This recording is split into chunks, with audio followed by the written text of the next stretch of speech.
Hi, everyone. Thanks so much for joining us at Disrupt 2023 for this panel discussion on reimagining personal training. I'm Josh Liberatore, the executive editor here at Athletech News, and I'm super excited to be joined by three big names in the industry to discuss all things personal training. Before we get going, I was hoping you could each give us a brief introduction about yourselves before we get started. Start with Carl. Yeah, thanks, Josh. I'm Carl Hardwick. I am the CEO at OPEX Fitness. And to be short on it, we educate coaches around the world. We have gym licenses around the world, and we also have fitness software. Danny, you want to go next? I'd love to. Thanks, Josh. My name is Danny King. I'm the Director of Performance and Recovery for Lifetime. At Lifetime, series of healthy way of life destinations. Used to be or often considered Lifetime Fitness. We've really changed that to focus on total lives, right? Helping members live healthier, happier lives. We have 175 locations across both US and Canada. Really excited to be here. Randy? Yeah, I'm Randy Hetrick. I'm probably the grayest of the group here today, and I'm here representing two brands. The first one, TRX Training, which I founded just short of 20 years ago, and I serve on as chairman today. TRX not only produces equipment, functional gear for the fitness industry, but also we put over 350,000 trainers through our qualification courses. And then my other business is Outfit Training, which is an outdoor fitness franchise business that does both personal and group training. Thanks for that, guys. Let's dive right into it because I know you're all super excited to get talking about this. So I'll start this question off for everyone. We can start with Carl. But what would you say has changed the most over the last few years in personal training, particularly post-pandemic? I'll start this one off a little bit doom and gloom, and I promise I'll get to the good news here at the end. I think that it's important to first recognize that fitness, like most things, is downstream of culture and kind of what we're experiencing from a cultural standpoint. I think COVID was a time in the industry where we were hopeful, right? We were like, okay, maybe this is going to be a wake-up call for people to take better care of themselves, to kind of put their own health and their own fitness on the forefront and really hone in and kind of take some time away from, work and noise and stuff like that and really focus on themselves and their own health and their own fitness. The doom and gloom part is since 2020, we've seen the rate of obesity not decrease in the US. Americans are overweight more so than they were in 2019. Diabetes has increased, and the percentage of Americans that are physically active, and when I use the term physically active, I'm basing it on the CDC's definition of physically active, and that only means that they move their bodies at least once per month, which is a very low barrier or definition of physically active, but that has also decreased since 2019. We saw a little bit of a spike in 2020. I think that was like lockdown time. Everyone's out riding their bikes, taking walks, all of those things. And then 2021 came, and then we saw a sharp decline. So right now, 24% of Americans do not engage in any amount of physical activity at all, which is really concerning.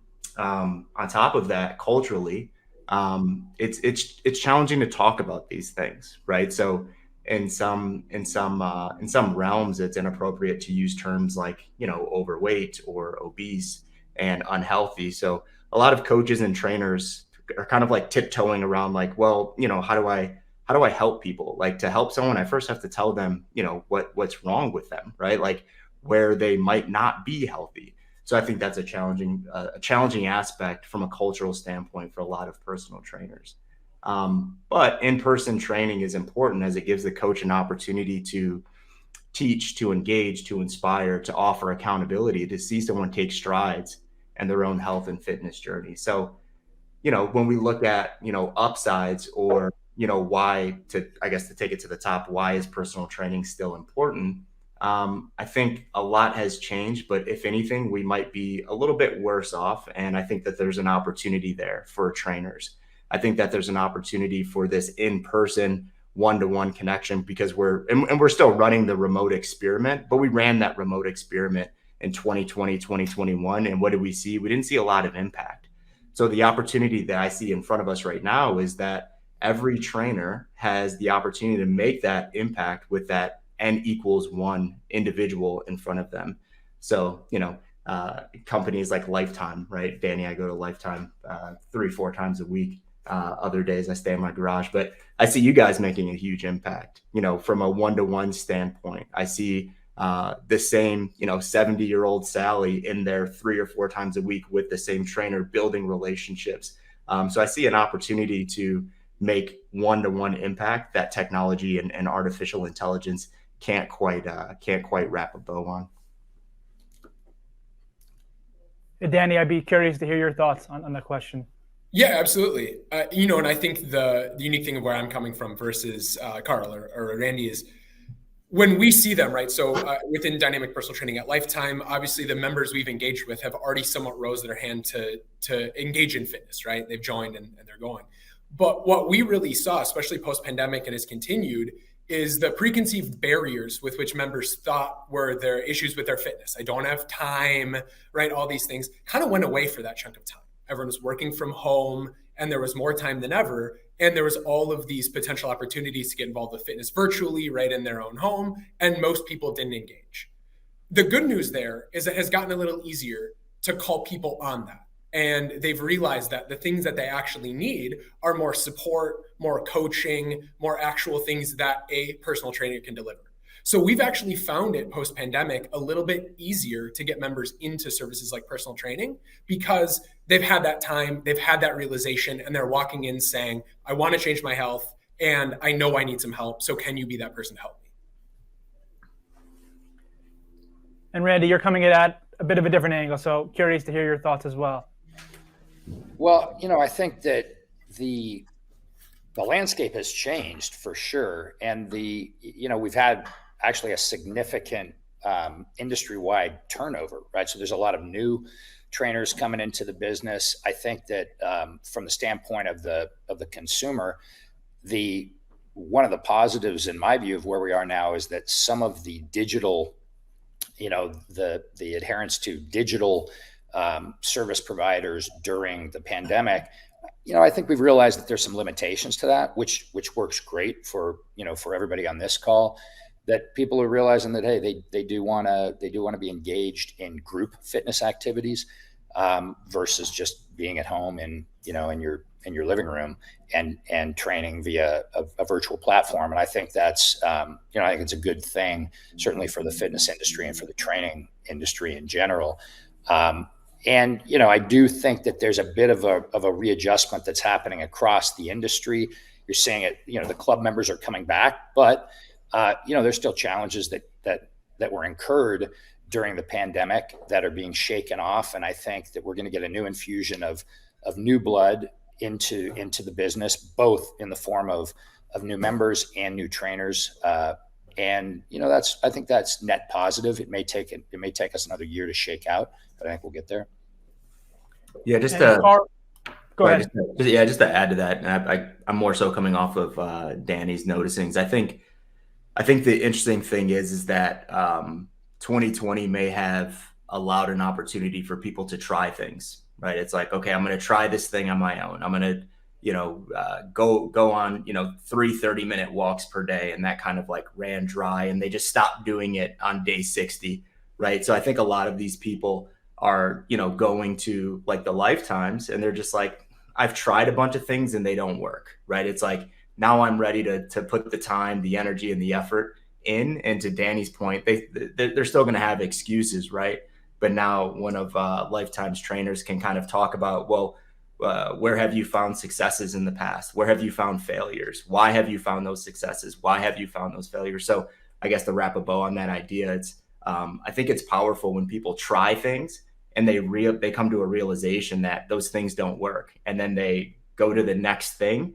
And when we get to that area where it's, because we're talking about personal training here, when we get to an area where you get a human in front of you and you can kind of like, they can be your sounding board and you could build some trust and build a relationship, I think people feel really good about that. And that might be what's going to move a lot of these individuals forward. Yeah, Carl, you mentioned, the remote coaching experiment. post-pandemic now, where do we stand on that? And why do you all think in-person personal training is still valuable and important in 2023? Yeah, I'll start there because we also have a remote coaching company. We've had one here for over a decade. Yeah, remote coaching is for a very particular target market, right? Someone that doesn't necessarily quote unquote know what they're doing. They're not a great candidate to be coached remotely. And I know there's technology that's coming out every day, it seems like now, where you can coach someone remotely but feel like you're in person. But let's all admit it, it's just not the same. So I think remote coaching is definitely here to stay for the right person. But when we start talking about general population and reaching the masses, I don't think remote coaching is even close to scratching that itch. Yeah, I'll jump in there. Apologize, I cut you off there, but I'm right there. Everyone predicted the end of personal training because of all of these things, right? And again, it just didn't happen. People lined up to come back to the right coach at the right time, in-person experience. So what we found is it's just two separate markets. We've actually, again, opened and we have the option to get connected to a coach virtually, have a trainer that you might see anywhere from once a week to never, that builds a program for you. You can operate it on your own. And that's an entirely new market that potentially didn't really exist before. And we see them on our floors all the time. And then there's the group that wants a personal trainer. They want someone live, they want someone engaged. And again, we've seen great success with that. So I see it as a new market, but in no way do I see it as replacing that market. Yeah, my view on this is interesting because I've got a foot in each of the areas. We obviously, have a trainer training business and an equipment business at TRX. Outfit is live training. We also have digital at TRX. And I'm sort of looking at this. I really liked Carl's point about the pandemic gave people a chance to try some new things. And I think what they found was not necessarily any one of them completely scratched the itch and filled the need. And so I do think that now fitness is a little bit more like the way we eat, right? When you think about it, do you cook or do you go out? Well, you kind of do both. You go out sometimes and you cook sometimes. And then when you cook, sometimes you do a largely prepared meal or sometimes you cook from scratch. And I think there was a bit of a renaissance of awakening to fitness in that respect. Like, hey, there are going to be days when I'm just jammed and maybe the thing that's right for me that day is to hop on and do a quick video on demand workout, right? Which is great as long as I do something.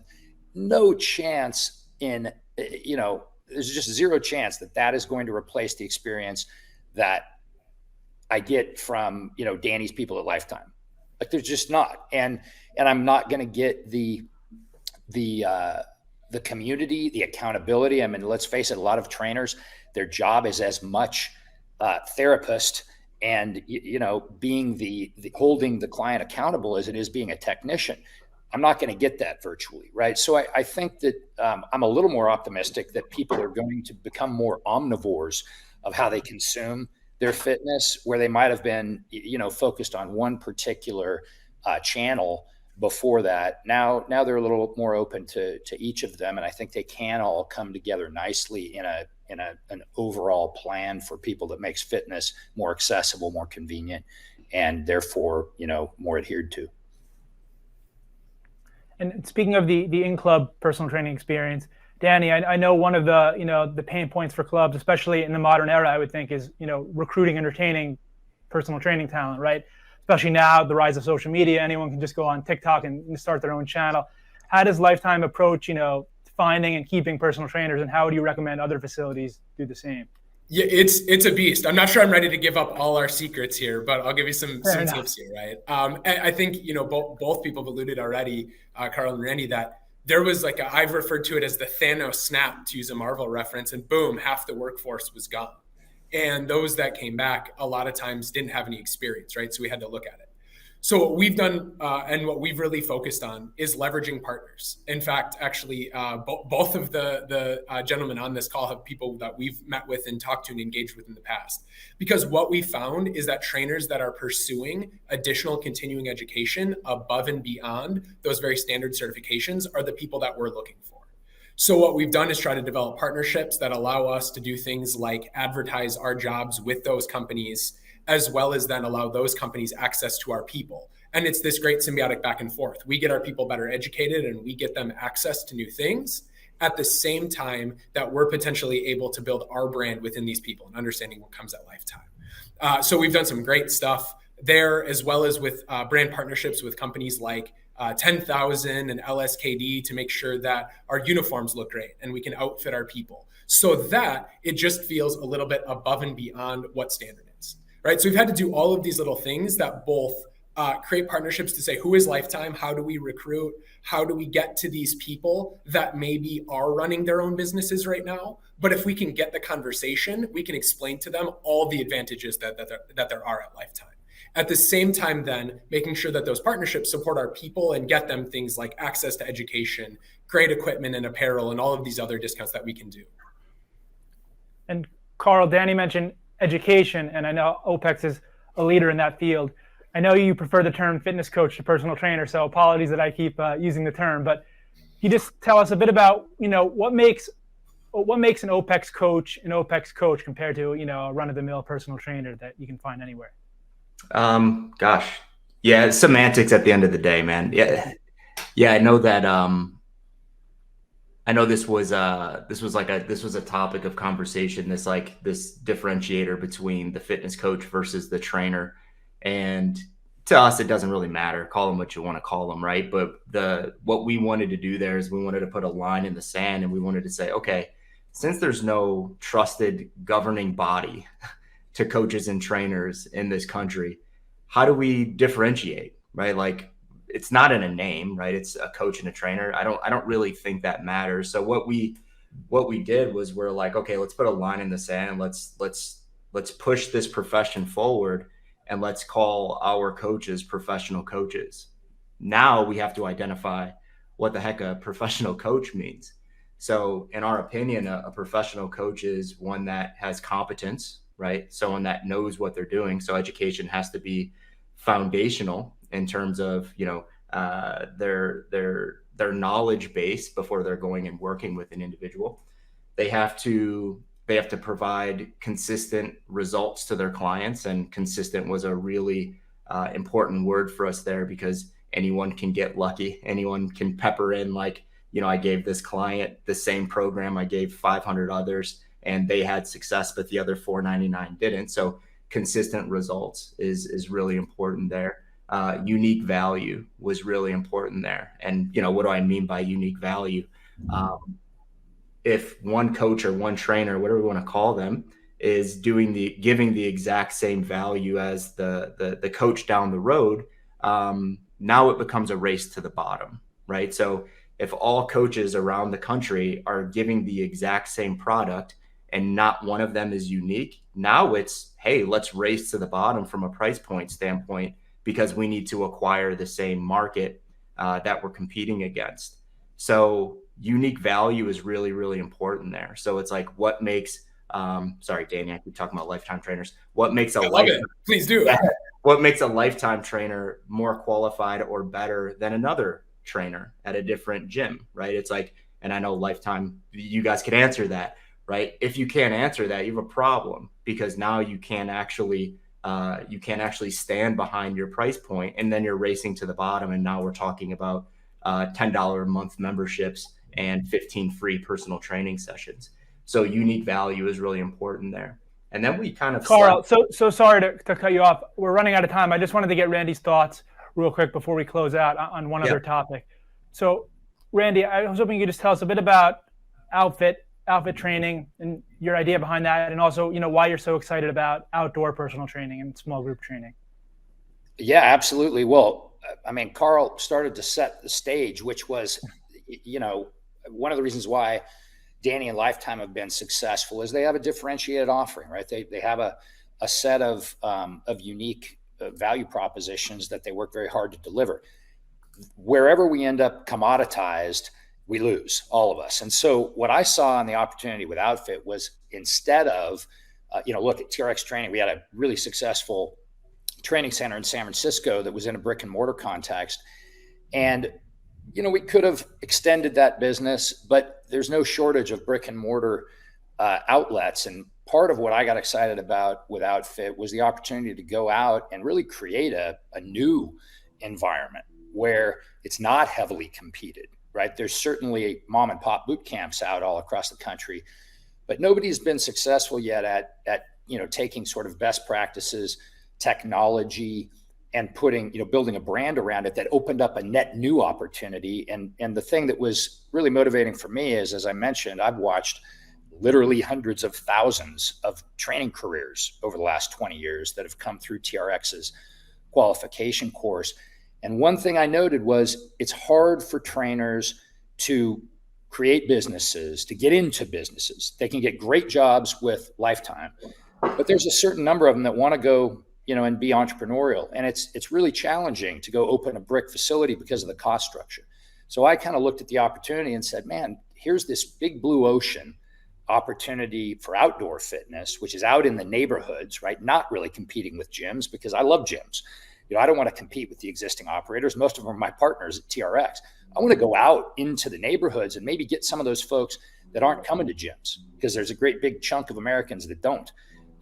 And very convenient, affordable context with low overhead, be able to offer an opportunity to trainers who can afford to start a business and create real net worth for themselves and their families, and then lower the bar for the people who aren't quite ready to go join Lifetime, right? Or who just are people that aren't gym people, because there's plenty of those. There are runners, cyclists, triathletes, climbers, people who play pickup basketball, and be able to offer a strength and conditioning program to them that is frankly complementary, in my view, to what my club partners out there are doing inside brick and mortar. Thanks, guys. We got time for one more question, so I'll turn this over to Danny, and then I also wanted to get Carl's thoughts as well. Danny, starting off with you, how would you say the workout preferences of consumers have evolved over the years, and how do personal trainers need to adapt their offerings to respond to that? Yeah, that's a great question, and it has actually shifted quite a bit. So one, I'll speak to kind of globally across our facilities. We've seen a huge demand for strength training, and whether that's on our platforms, barbells, bumper plates, dumbbells, even machine-based training, we're seeing that grow and grow and grow. Room to put more functional movement-based training in, and consistently decreasing the cardio footprint. Really traditional, right? I want to hop on an elliptical and just come in and do it. So we've shifted our facilities that way. When you look at our sessions, those have shifted a lot as well.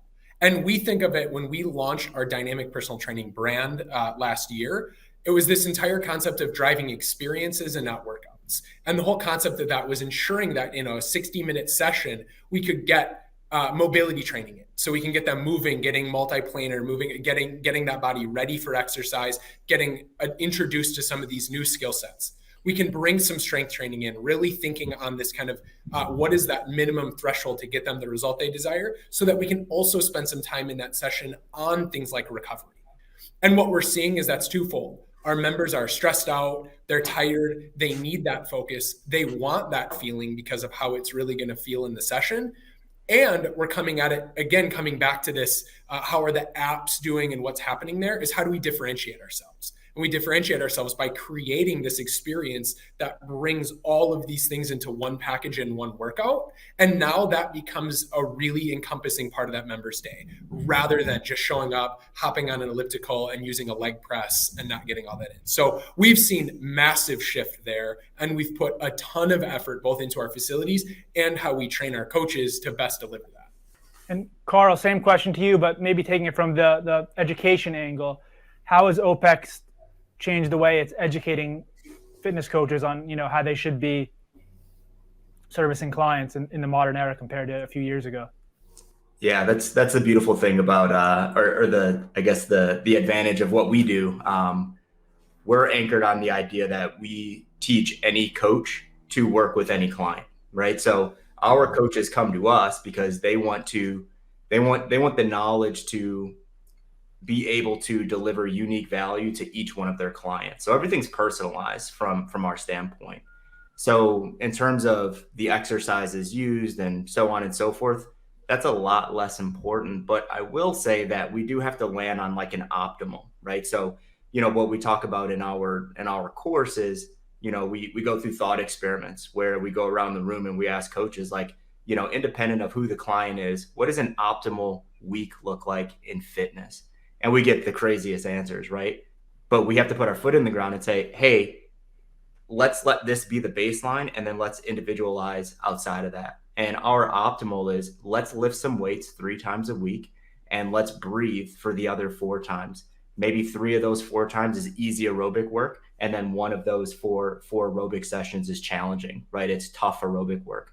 So from our standpoint, it's a little bit easier for us because we say, look at your client, look at their goals, understand what their version of success is, and ensure that you're giving them the things that's going to move them forward.